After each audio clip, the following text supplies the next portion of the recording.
पाकिस्तान से तनाव के बीच सऊदी अरब के विदेश राज्य मंत्री आदिल अल जुबैर अचानक भारत यात्रा पर पहुंचे हैं। वह घोषित यात्रा पर भारत पहुंचे हैं।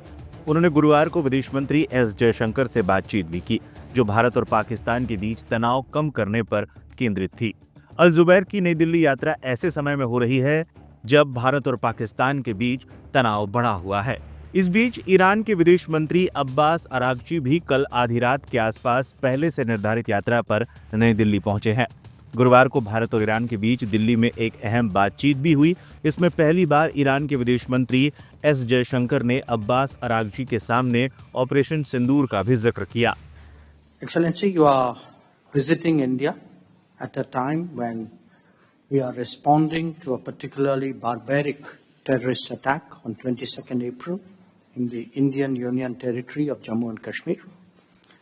This attack compelled us to respond on 7th May by striking at cross-border terrorist infrastructure.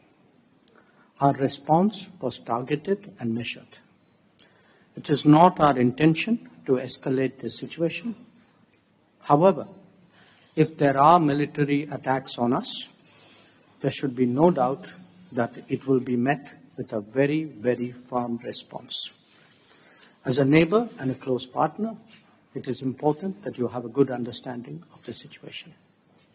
Once again, a very warm welcome to Delhi, and I invite you for your opening remarks. इससे पहले जयशंकर ने Saudi अरब के विदेश मंत्री आदिल अल जुबैर से मुलाकात की जानकारी सोशल मीडिया पर एक पोस्ट करते हुए लिखा था। आज सुबह सऊदी अरब के विदेश राज्य मंत्री आदिल अल जुबैर के साथ अच्छी बैठक हुई। उन्होंने कहा, आतंकवाद का दृढ़ता से मुकाबला करने पर भारत के दृष्टिकोण को साझा किया। बताते चले, भारत और पाकिस्तान के बीच हालिया बढ़े तनाव के बीच ईरान के विदेश मंत्री अब्बास अरागची भी कल आधी रात के आसपास पहले से निर्धारित यात्रा पर नई दिल्ली पहुंचे हैं। सबसे अहम बात कि अब्बास अरागची इससे पहले पाकिस्तान के दौरे पर थे और इसके बाद तेहरान वापस लौटे थे और फिर 2 दिन के दौरे पर भारत पहुंचे हैं।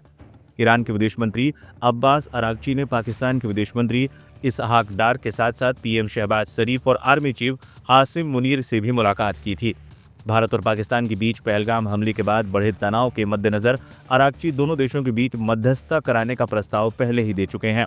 अरागची की एस जयशंकर के साथ व्यापक बातचीत हुई। इसके अलावा अरागची राष्ट्रपति द्रौपदी मुर्मू से भी मुलाकात करेंगे। ये सारी मुलाकातें ऐसे दौर में हो रही हैं जब पहलगाम आतंकी हमले का बदला लेने के लिए भारतीय सशस्त्र बलों ने मंगलवार देर रात 9 आतंकी ठिकानों पर मिसाइल हमले किए, जिनमें जैश-ए-मोहम्मद आतंकी संगठन का गढ़ बहावलपुर और लश्कर-ए-तैयबा का ठिकाना मुरीद के शामिल है।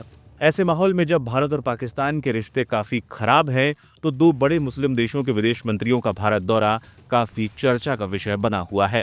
इससे पहले विदेश सचिव विक्रम मिस्री ने कहा था कि भारत ने 22 अप्रैल को हुए पहलगाम आतंकी हमले के साजिशकर्ताओं और उनकी साजिश रचने वालों को न्याय के कटघरे में लाने के लिए नपा-तुला हमला करने का फैसला किया, क्योंकि पाकिस्तान की ओर से उसके नियंत्रण वाले क्षेत्रों में आतंकी ढांचे के खिलाफ कार्रवाई करने के लिए कोई ठोस कदम नहीं उठाया गया।